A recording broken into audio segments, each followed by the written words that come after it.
اعوذ باللہ من الشیطان الرجیم، بسم اللہ الرحمن الرحیم۔ السلام علیکم، میں ہوں سعدیہ سہیل۔ امید ہے کہ آپ سب ٹھیک ٹھاک ہوں گے اور ماشاءاللہ رمضان اپنے پورے زور و شور سے منا رہے ہوں گے،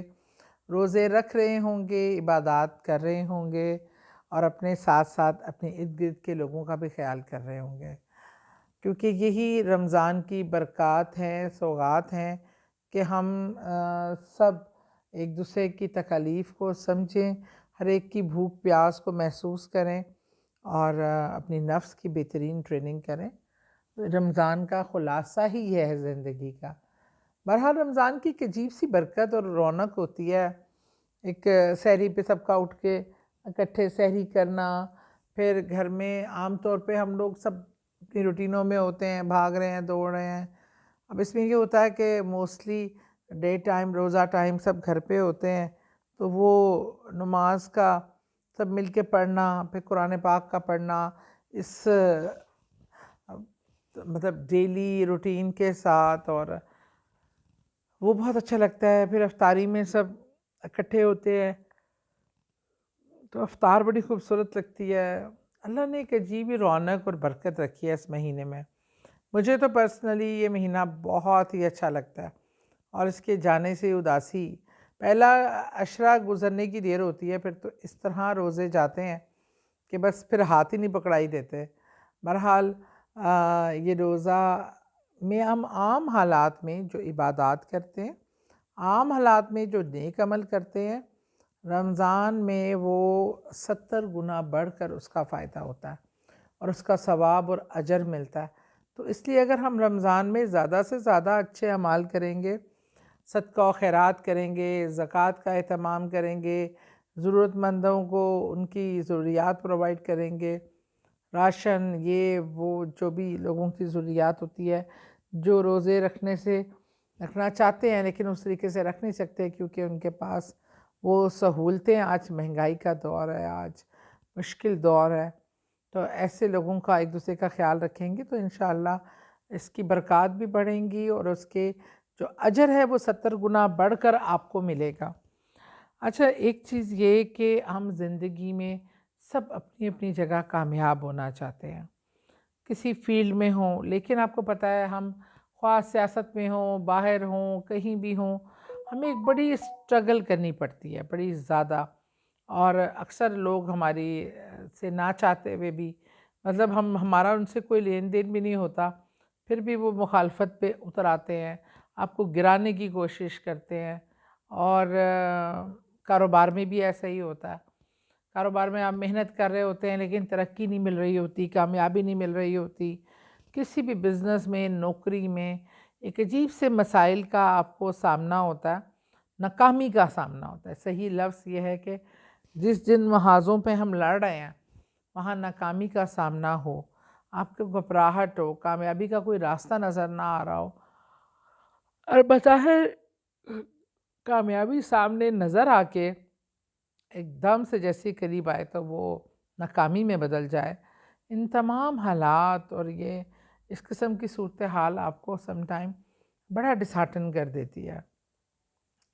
جب حدیبیہ کا واقعہ ہوا اس میں بھی کچھ ایسے ہی حالات تھے، مسلمان خانہ کعبہ کی زیارت کے لیے جا رہے تھے، مقام حدیبیہ پہ رسول کریم صلی اللہ علیہ وسلم صحابہ اکرام کو روک لیا گیا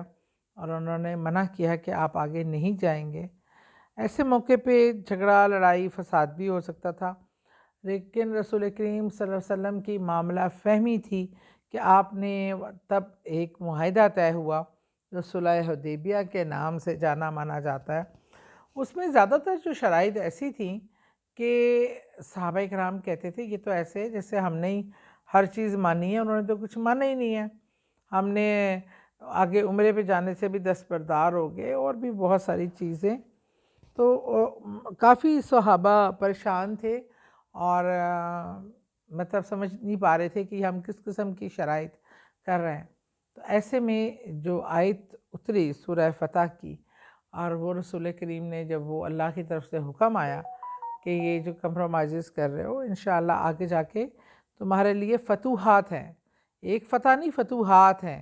اس کے بعد پھر فتح مکہ ہوا اور تمام چیزیں، پھر آپ نے کیا مکہ میں انٹری کی اجازت کیا لینی تھی، مکہ ہی آپ کا ہو گیا،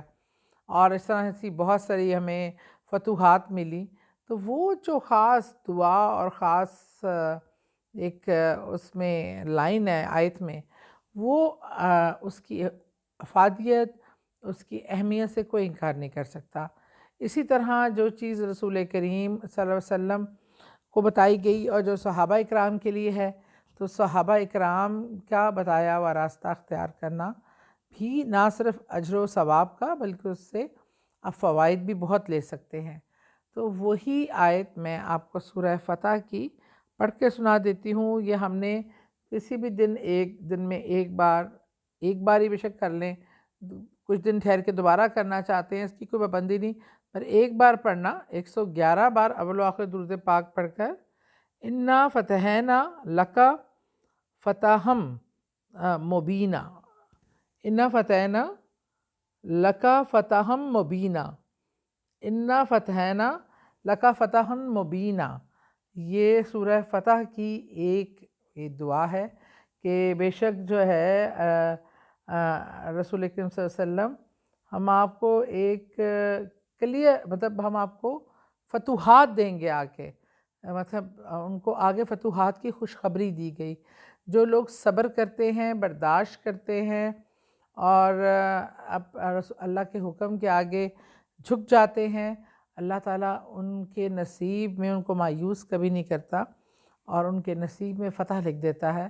تو آپ نے 111 بار کسی بھی دن یہ پڑھنی ہے، یہ آپ کو اسکرین پہ لکھی بھی نظر آئے گی، اور انشاءاللہ تعالیٰ آپ دیکھیے گا اس کی کرامات سے آپ کے وہ کام جو رکے ہوئے ہیں، کاروبار ہو، عام زندگی کے معاملات ہو، وہ بالکل سیدھے ہو جائیں گے۔ بہت شکریہ۔